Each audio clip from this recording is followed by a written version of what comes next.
హరి ఓం. శ్రీ గురుభ్యో నమః. శ్రీ రమణ సద్గురుదేవాయ నమః. శ్రీ రమణ భాషణలో ఇంకా శ్రీమతి ధార్ గారే అడుగుతున్నారు భగవాన్ని. భగవాన్, సృష్టిలో నేను ఒక భాగమే, అందుచేత పరతంత్రతను స్వతంత్రనయ్యేదాకా ఈ సమస్యను పరిష్కరించలేకపోతున్నాను. సృష్టిలో నేను కూడా ఒక భాగమే కాబట్టి నేను పరతంత్రత చేత, అందుచేత నేను పరతంత్రతను ఇతరుల మీద ఆధారపడి ఉన్న దానినై ఉన్నాను. నేను స్వతంత్రంగా ఉండగలిగేటువంటి స్థితి నాకు కలిగే వరకు ఈ సమస్యను నేను పరిష్కరించుకోలేను. నేను ఇతరుల మీద ఆధారపడి ఉన్నాను. నేను సృష్టిలో ఉన్నాను, ఒక భాగమై ఉన్నా, ఇతరుల మీద ఆధారపడి ఉన్నాను. నాకు స్వతంత్రం కలిగే వరకు నేను ఈ సమస్యని పరిష్కరించుకోలేను. అయినా భగవాన్ని అడుగుతున్నాను, ఈ సమస్యకు వారే సమాధానం ఇవ్వాలి అని అడిగింది.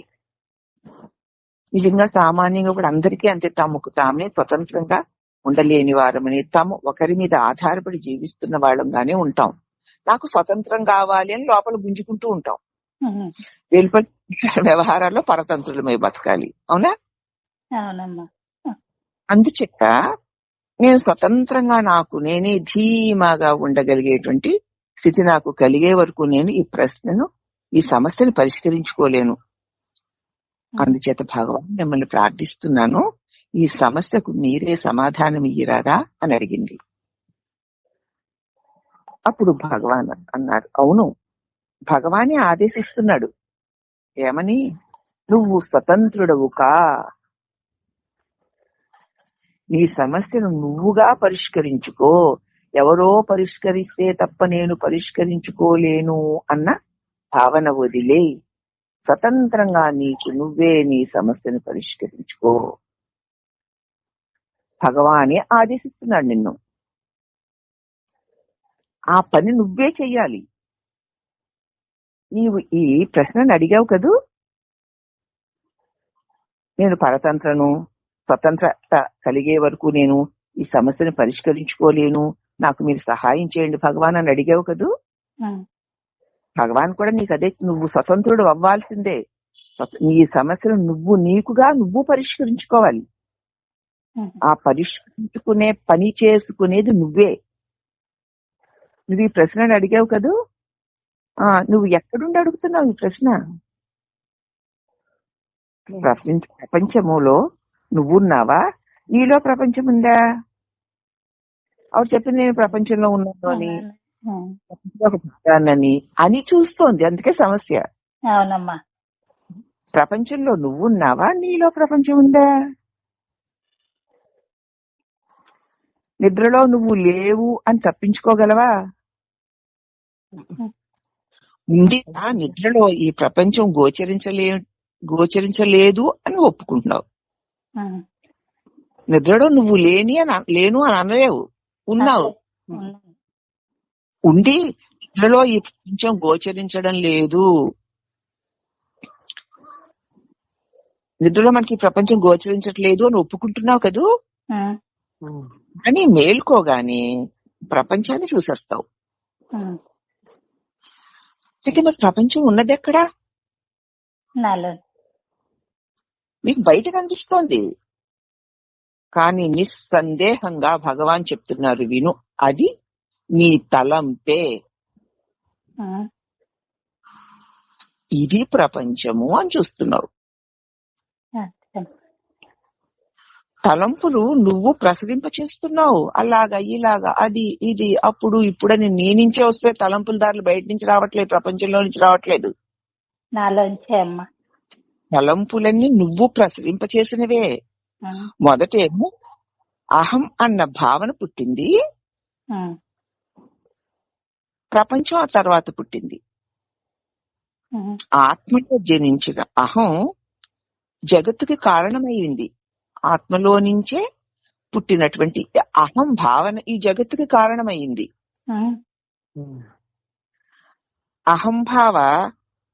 ఈ అహంభావం సృష్టించిన ఈ సృష్టిని పరిష్కరించాలి. అప్పుడు జగత్ సృష్టి రహస్యాన్ని తెలుసుకున్నట్లే. ఈ అహం భావనే కదా, ఈ అహం భావనే ప్రపంచం. ఆత్మలోనే జనించిన ఈ అహము అంటే నేను అన్న తలంపు జగత్తుకి కారణమైంది. తలంపు లెగిస్తేనే నానాత్వంతో కూడిన జగత్తు ఉన్నట్టు తోస్తోంది. కాబట్టి జగత్తుకి కారణము నేను అన్న తలంపే. అవునమ్మా. కాబట్టి ఈ అహంభావన ఎవరా అని దాన్ని పరిష్కరిస్తే జగత్ సృష్టి రహస్యాన్ని తెలుసుకున్నట్లే. జగత్తుకి ఈ సృష్టికి కారణం ఎవరో నీకు తెలిసిపోతుంది. అందుకే అంటున్నాను, నిన్ను నువ్వు తెలుసుకో, నిన్ను నువ్వు చూసుకో, నిన్ను నువ్వు చూసుకో, నువ్వెవరో నువ్వు తెలుసుకో అని అందుకే అంటున్నాను. తాను ఎందుకుందో, తన సృష్టి ఎలా ఉందో ఆ ప్రపంచం వచ్చి నేను ఎప్పుడూ అడగదు. నేను ఇలా ఉన్నాను, అలా ఉన్నాను, ఫలానా వారు తయారు చేశారు కాబట్టి ఉన్నాను కదా అని ఆ సృష్టి, ఈ ప్రపంచం ఎప్పుడు వచ్చిందని అడగదు. ఈ ప్రశ్నలన్నీ ఎవరివి? నీవి కదూ. ఈ జగత్తుని ఎవరు సృష్టించారు? సృష్టికర్త ఇంత నానా విధాల్లో ఎందుకు సృష్టించాలి? సృష్టికర్తకి ఒకరిని అలాగా, ఒకరిని ఇలాగా, ఒకళ్ళు బాధ పెట్టడం, ఇటువంటి వైవిధ్యాలు ఉన్న సృష్టికర్త పరమ పవిత్రుడైన దైవం ఎలా అవుతాడన్న ప్రశ్నలన్నీ నీవే కదూ. సృష్టి ఎప్పుడు వచ్చి అలా అడగలేదు కదా. ఇలా ఇలా రకరకాలుగా ఫలానా ఆయన సృష్టించాడని చెప్పిందా అది వచ్చి నిన్ను? ఈ ప్రశ్నలన్నీ నీవే. తనకు ప్రపంచానికి గల సంబంధాన్ని ఈ పృచ్ఛకుడే నిశ్చయించాలి. ఈ ప్రశ్నించేవాడి నాకు ఈ ప్రపంచానికి ఉన్న సంబంధం ఏమిటి అని వాడే నిశ్చయించుకోవాలి. ప్రపంచం వాడి కల్పనే అని విధిగా ఒప్పుకొని తీరవలసిందే. ప్రపంచం నీ కల్పనే, నీవు అనుకోని అని చూడడం వల్ల ఉంది కాబట్టి ఇది నీ కల్పనే అని నువ్వు విచారించి చూస్తే, గురువాక్యం పట్టుకుని నీ శుద్ధ బుద్ధితో చూస్తే నీకు తెలుస్తుంది ప్రపంచం అంటే నీ కల్పనే.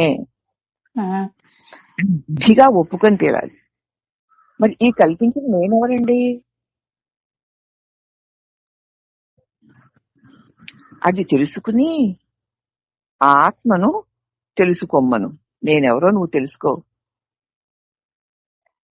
అది తెలిసి అప్పుడు ఆత్మను తెలుసుకోవచ్చు. నువ్వెవరో నీకు తెలిసి ఆత్మను తెలుసుకునేది ఏమిటి? ఆత్మమే నువ్వు. కాబట్టి భౌతిక ధర్మశాస్త్రాల్లో దొరికే సమాధానాలకు సమన్వయం కుదరదు.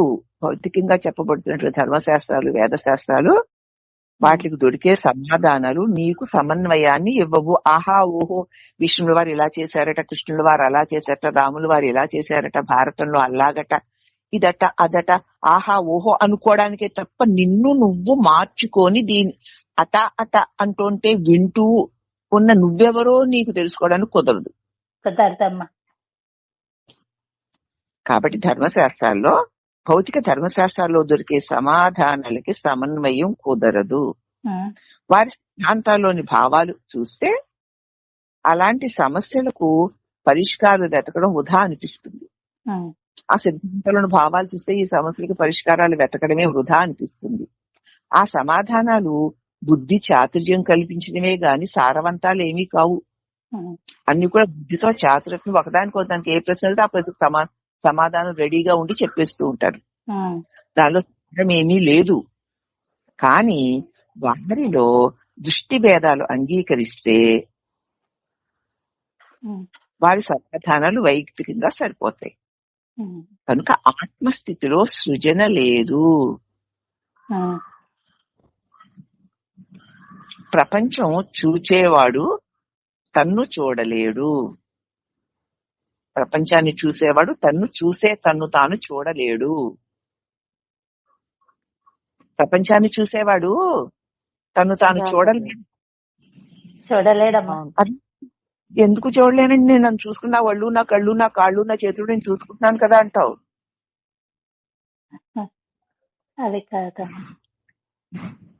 చూసుకుంటున్నాను కదా అంటావు. కానీ ఈ కళ్ళు, ఒళ్ళు, కాళ్ళుతో ఉన్నటువంటి ఈ ఆకారములో ఉన్నవాడు జగత్తుని చూస్తున్నాడు. ఈ ఆకారం చూడడం లేదు. ఆకారం చూస్తుందా? ఆకారములో ఉన్నవాడు ప్రపంచాన్ని చూస్తున్నాడు. వాడే ఆకారాన్ని కూడా చూస్తున్నాడు. ఆకారం అంటే ప్రపంచమే.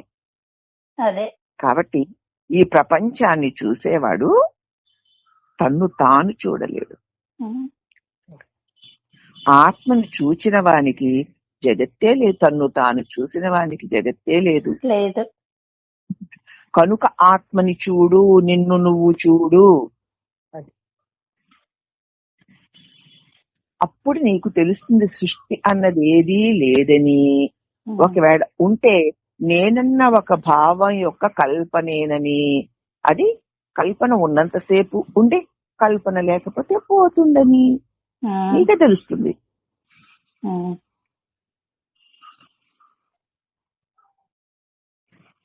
శ్రీమతి ధార గారు జబ్బు చేసి పడక వేసేసింది.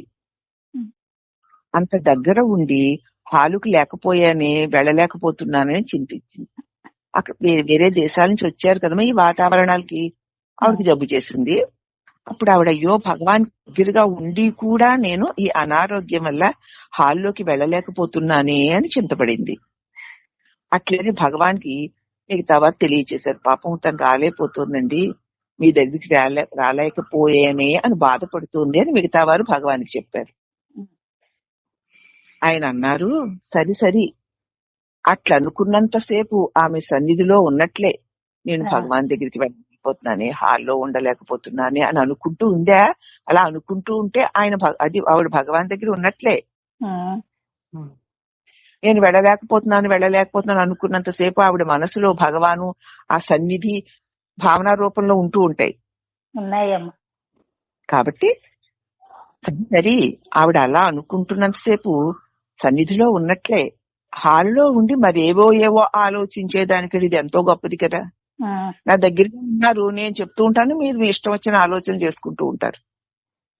దానికంటే సన్నిధికి దూరంగా ఉండే అయ్యో భగవాన్ దగ్గర ఉండలేకపోతే ఇప్పుడు అందరూ వచ్చేసి ఉంటారు, భగవాన్ ఇలా కూర్చొని ఉంటారు, అందరికీ ఏవేవో చెప్తున్నారు అని భగవాన్ని అలా చెప్తే భగవాన్ చూస్తూ హాల్లో ఇలా ఉండలేకపోయాను కదా, హాల్లో భగవాన్ ఇలా ఉన్నారు కదా అనుకుంటూ భగవాన్ భావనలతో భగవాన్ సన్నిధానంలోనే ఉంది ఆవిడ.